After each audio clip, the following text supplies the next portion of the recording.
Roman roads, the roads that built an empire. More than 2,000 years ago, long before railways, highways, or airplanes connected the world, an extraordinary transportation network stretched across 3 continents. Built without modern machinery, satellites, or advanced engineering equipment, it became one of the greatest infrastructure projects in human history. These were the Roman roads. Constructed over centuries by the Roman Republic and later the Roman Empire, these roads transformed a regional Mediterranean power into one of history's largest and most influential civilizations. At their greatest extent during the reign of Emperor Trajan in the early 2nd century AD, the Roman Empire covered nearly 5 million square kilometers, extending from northern Britain to the deserts of North Africa and from the Atlantic coast of Hispania to the fertile plains of Mesopotamia. Maintaining control over such an enormous territory required far more than military strength. It demanded a reliable system capable of moving soldiers, officials, merchants, information, and supplies across thousands of kilometers with remarkable speed and consistency. The solution was an unprecedented network of carefully engineered roads. By the 4th century AD, the Roman road system extended for more than 400,000 kilometers, of which approximately 80,000 kilometers consisted of paved stone roads. These routes connected hundreds of cities, military fortresses, ports, provincial capitals, and frontier outposts. Their influence was so profound that many modern European highways continue to follow the paths first established by Roman surveyors nearly 2 millennia ago. The famous saying, "All roads lead to Rome," is more than a poetic expression. It reflects the political philosophy of an empire that viewed connectivity as the foundation of power. Every major route was designed to strengthen the relationship between the capital and its provinces, ensuring that Rome remained the administrative and symbolic center of an immense and diverse world. But how did this extraordinary network begin? The earliest Roman roads were far simpler than the impressive stone highways that survive today. During the early years of the Roman Republic, beginning in the 6th and 5th centuries BC, roads were little more than compacted dirt tracks connecting neighboring settlements. Seasonal rains frequently turned these paths into muddy obstacles, making travel slow, unpredictable, and often dangerous. As Roman territory expanded across the Italian peninsula, these primitive routes became increasingly inadequate. Military campaigns demanded faster troop movements. Growing population required efficient transportation of food and building materials. Trade between cities intensified, creating an urgent need for durable infrastructure. Military necessity became the primary catalyst for innovation. Roman commanders quickly realized that victory often depended not only on the size of an army, but also on its mobility. A well-disciplined legion capable of marching rapidly over reliable roads could respond to rebellions, defend borders, and reinforce distant provinces long before its enemies could organize an effective resistance. This strategic insight permanently changed Roman engineering. One of the most significant milestones came in 312 BC during the censorship of Appius Claudius Caecus. Under his supervision, construction began on what would become one of history's most famous highways, the Via Appia, known today as the Appian Way. Stretching initially from Rome to Capua before later extending to Brundisium on the Adriatic coast, the Via Appia revolutionized transportation throughout Italy. It connected the political heart of the Republic with important military and commercial centers in southern Italy, dramatically reducing travel times and strengthening Roman influence across the peninsula. The Roman historian Livy and later ancient writers recognized the importance of the Via Appia, while modern archaeologists continue to study its remarkably preserved sections. Even after more than 2,000 years, portions of its basalt paving stones remain visible, bearing silent witness to the extraordinary durability of Roman engineering.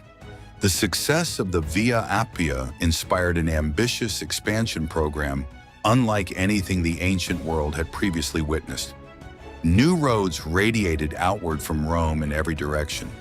The Via Flaminia reached northward through the Apennine Mountains toward the Adriatic Sea.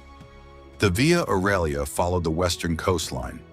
The Via Cassia connected important inland settlements, while numerous regional roads linked smaller towns to the expanding imperial network. Each newly conquered province was gradually integrated into this transportation system. As Roman armies advanced into Gaul, Hispania, Germania, Britannia, the Balkans, Asia Minor, and North Africa, engineers followed close. Armies advanced into Gaul, Hispania, Germania, Britannia, the Balkans, Asia Minor, and North Africa. Engineers followed closely behind. Their task was not merely to build roads, but to establish permanent corridors of administration and communication. Road construction became an essential component of Roman statecraft. Unlike many earlier civilizations, the Romans regarded infrastructure as an instrument of governance. Roads allowed imperial laws to reach distant provinces. Tax revenues could be transported efficiently to the treasury. Provincial governors maintained regular communication with the capital, while military reinforcements could be dispatched rapidly whenever frontier security was threatened. The Roman road network also transformed everyday civilian life. Merchants transported olive oil from Hispania, wine from Gaul, marble from Greece, grain from Egypt, and luxury goods arriving from India and Arabia through eastern trade routes. Craftsmen, scholars, pilgrims, and ordinary travelers all benefited from safer and more predictable journeys. Along these roads emerged an interconnected world. Roadside inns offered accommodation to travelers. Way stations supplied fresh horses for official couriers. Bridges crossed rivers that had once represented formidable obstacles. Milestones marked distances with remarkable precision, providing travelers with reliable information throughout the empire. This level of logistical organization was unprecedented in the ancient world. Behind every completed road stood thousands of surveyors, engineers, soldiers, laborers, stonemasons, and administrators working according to standardized procedures refined over generations. Their combined expertise transformed difficult landscapes into permanent transportation corridors capable of withstanding centuries of continuous use.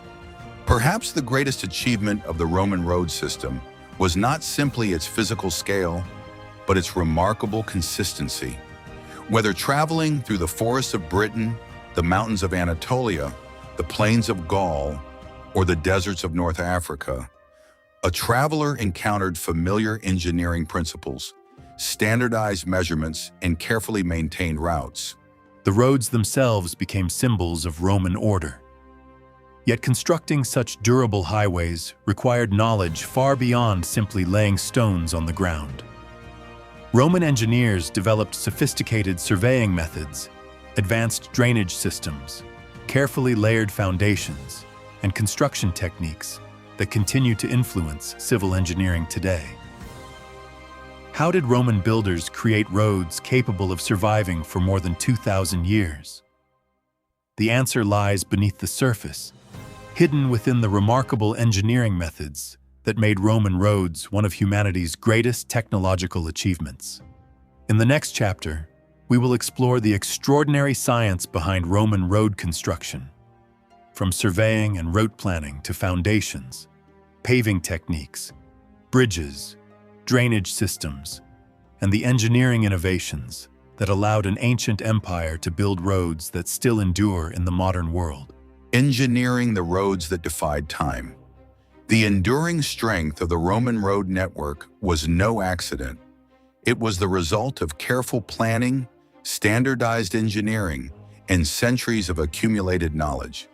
While many ancient civilizations built roads, none achieved the same combination of durability, scale, and consistency that characterized Roman infrastructure. What made Roman roads extraordinary was not simply the use of stone, but the systematic engineering process that preceded every stage of construction. Before a single stone was laid, Roman surveyors carefully examined the landscape. Their goal was to identify the most practical route between two locations while balancing efficiency, safety, construction costs, and long-term maintenance. Unlike many modern highways that curve around natural obstacles, Roman roads often appear remarkably straight. This has led to the popular belief that Roman engineers always built perfectly straight roads. In reality, this is a misconception. Straight routes were preferred whenever terrain allowed because they reduced travel distances and simplified navigation. However, Roman engineers were highly pragmatic. When confronted with mountains, marshes, deep valleys, or unstable ground, they willingly adjusted the route to avoid unnecessary risks or excessive construction costs. Precision began with surveying. One of the principal instruments used by Roman surveyors was the groma. This relatively simple but highly effective device consisted of a vertical staff supporting horizontal crossarms from which plumb lines were suspended. By aligning the hanging cords with distant markers, surveyors could establish straight lines and right angles across open landscapes. Another important instrument was the corobits, a sophisticated leveling device described by the Roman architect Vitruvius in his treatise De Architectura. Measuring approximately 6 meters in length, the corobits enabled engineers to determine whether the ground was truly level. When wind interfered with plumb lines, a shallow water channel built into the instrument provided an accurate horizontal reference. For more complex measurements, Roman engineers also employed the dioptra, an instrument capable of measuring angles with remarkable precision. It proved especially useful when constructing bridges, aqueducts, and roads across uneven terrain. These instruments allowed Roman engineers to achieve a level of geometric accuracy that remained largely unmatched in Europe for many centuries after the fall of the empire. Once the route had been established, construction began with extensive site preparation. Workers first cleared vegetation, removed tree roots, and excavated the soil until they reached a stable foundation. Depending on local geology, excavation depths varied considerably. In some areas, only a shallow trench was necessary, while softer soils required much deeper foundations to prevent future subsidence. The strength of Roman roads depended primarily on what lay beneath the visible paving stones. Rather than relying on a single layer of stone, Roman engineers developed a carefully structured system consisting of multiple layers, each serving a distinct engineering purpose. The lowest layer was known as the statumen. This foundation consisted of large, flat stones placed tightly together to distribute weight evenly across the ground. In modern engineering terminology, it functioned much like a load-bearing base course, preventing heavy traffic from causing the road to sink. Above the statumen came the rudis. This layer contained crushed stone mixed with lime mortar, forming a dense and stable mass. Compacted carefully using heavy rammers, the rudis created an exceptionally strong intermediate foundation capable of absorbing repeated mechanical stress. The next layer, called the nucleus, consisted of finer gravel, sand, and lime mixed into a compact material resembling early concrete. This layer provided a smooth and stable surface upon which the final paving stones could be accurately positioned. Finally came the visible surface known as the summum dorsum or pavimentum. Here, large polygonal stones, often basalt, limestone, or other locally available hard rock, were cut and fitted together with extraordinary precision.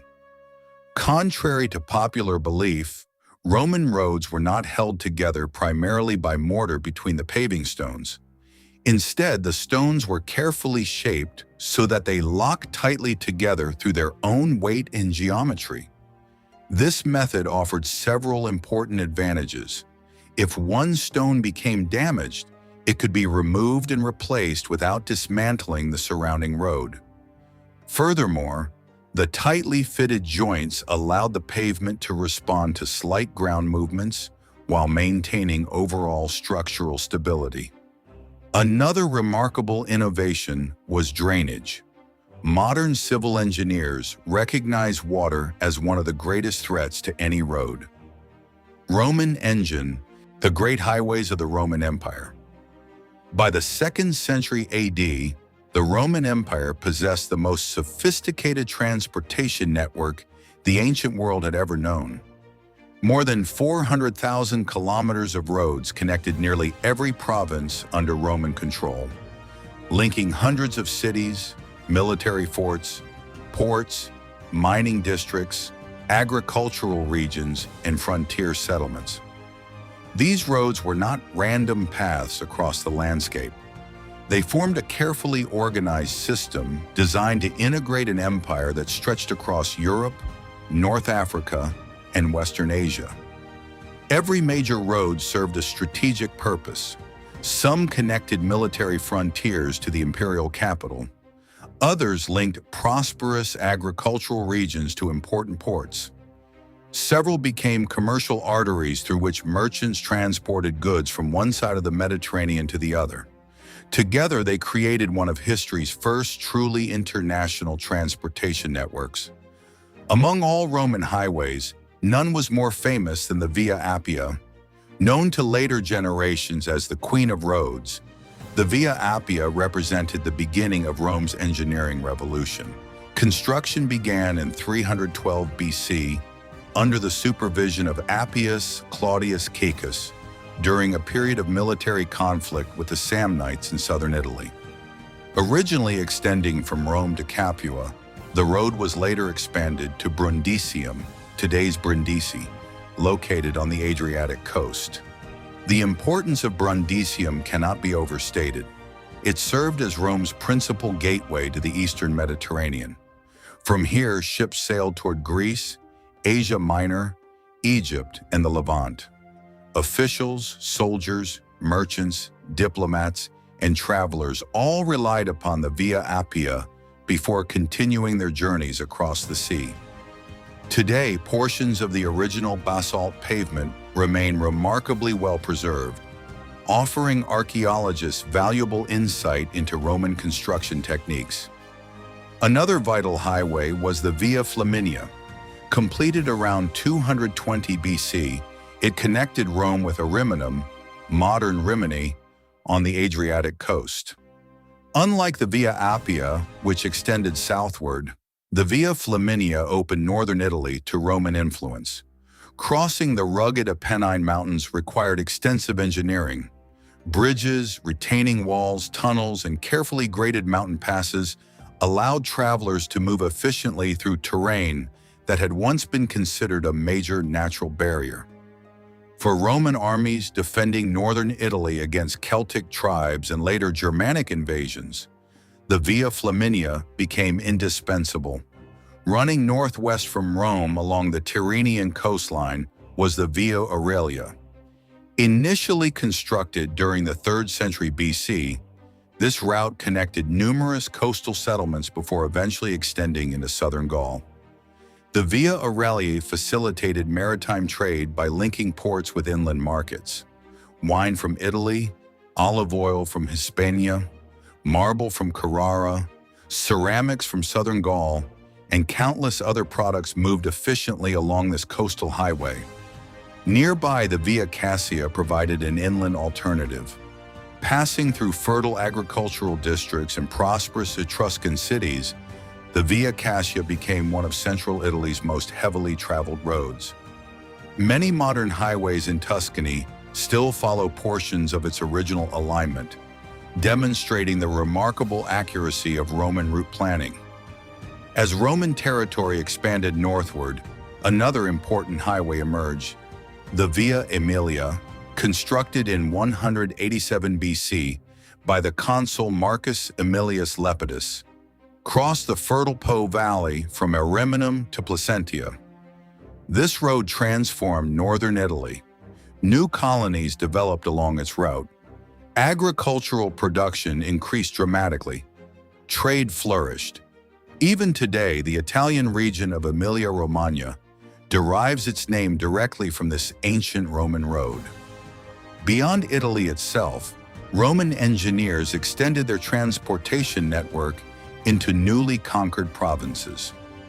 One of the empire's most important international highways was the Via Domitia. Constructed during the 2nd century BC, it crossed southern Gaul, connecting Italy with the Iberian Peninsula.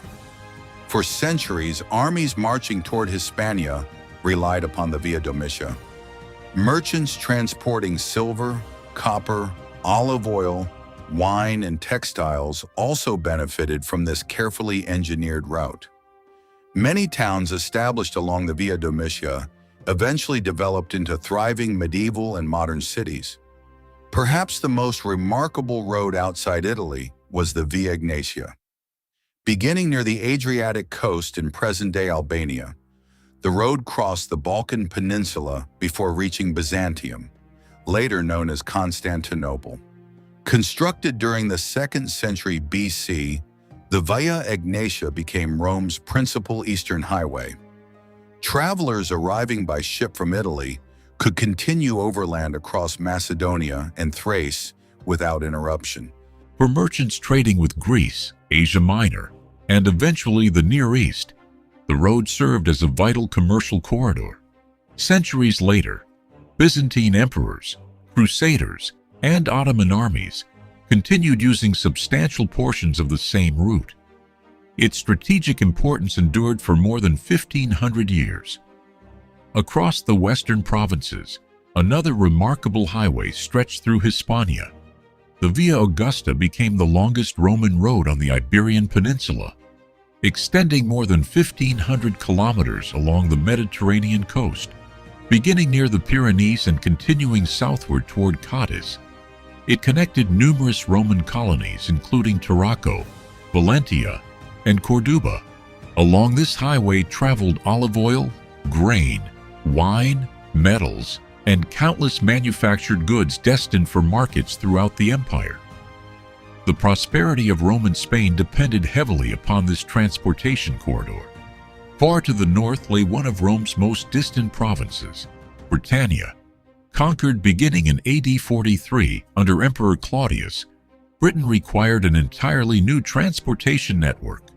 Roman engineers rapidly constructed roads connecting military forts, administrative centers, and newly established settlements. Among the most famous was Watling Street, running from the southeastern coast through Londinium, modern London, and continuing northwest toward Wroxeter.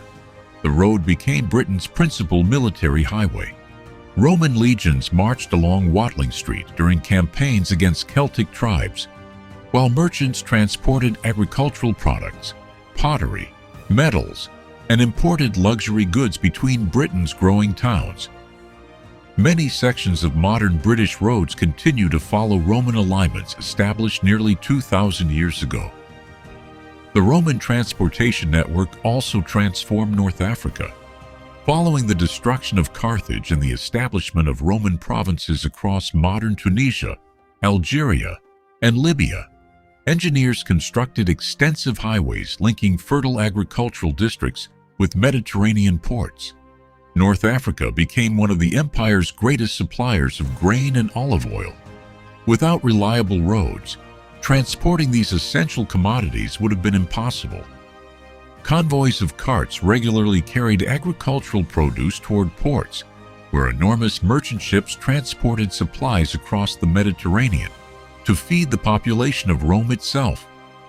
In Asia Minor, present-day Turkey, Roman engineers faced some of their greatest geographical challenges. Mountain ranges, deep river valleys, and rugged plateaus demanded innovative engineering solutions. Roads connected important provincial capitals, such as Ephesus, Pergamon, Ancyra, and Antioch. These routes not only supported military logistics, but also facilitated cultural exchange between the Greek-speaking eastern provinces and the Latin-speaking Western Empire. Many of these roads followed even older trade routes, first established by Persian and Hellenistic civilizations. The Romans improved, standardized, and expanded them into an integrated imperial system. Not every Roman road served the same purpose. Some functioned primarily as military highways. Others supported commercial activity. Several connected mining districts where gold, silver, copper, and iron were extracted. Still others linked frontier forts guarding the empire's borders along the Rhine, Danube, Euphrates, and Sahara. Despite their different functions, all shared common engineering standards: standardized widths, carefully graded surfaces, reliable drainage, durable bridges, clearly marked distances, consistent maintenance. These characteristics allowed travelers to move confidently from one province to another, often encountering familiar infrastructure despite differences in language, culture, or geography. The roads also fostered urban growth. Many settlements originated as military camps positioned beside important highways. Over time, merchants established markets nearby. Craftsmen opened workshops. Families settled permanently. What began as temporary encampments gradually evolved into thriving Roman cities. Centuries later, many of these settlements would become the capitals and commercial centers of modern Europe. Paris, Cologne, Vienna, Belgrade, London, Zaragoza. Their development was influenced in part by the transportation corridors first established during Roman rule. Perhaps the greatest achievement of these highways was not simply the movement of armies or goods. They enabled the movement of ideas. Languages spread. Religions traveled. Architectural styles crossed provincial boundaries. Scientific knowledge circulated between scholars. Legal principles reached distant communities. Even Christianity expanded rapidly during the first centuries AD by following the communication routes created by Roman engineers. The Apostle Paul, whose missionary journeys profoundly shaped early Christian history. Every stone that was carefully placed by Roman engineers became part of a network that connected millions of people across 3 continents. Through these roads traveled emperors and generals, philosophers and merchants, pilgrims and ordinary families. They transported grain from Egypt, olive oil from Hispania, marble from Greece, spices from Arabia, and ideas from every corner of the known world. The Roman road system became the foundation of an interconnected society, unlike any that had existed before. Its influence reached far beyond transportation. It shaped economies, it strengthened governments, it encouraged trade, it accelerated communication, it spread languages, laws, architecture, engineering knowledge, and religious beliefs across vast distances. Perhaps nowhere was this influence more profound than in the spread of Christianity. During the 1st century AD, missionaries such as the Apostle Paul traveled extensively along Roman roads and through Roman ports. The security provided by Roman administration, together with the efficiency of its transportation network, allowed new religious ideas to move rapidly from city to city throughout the Mediterranean world.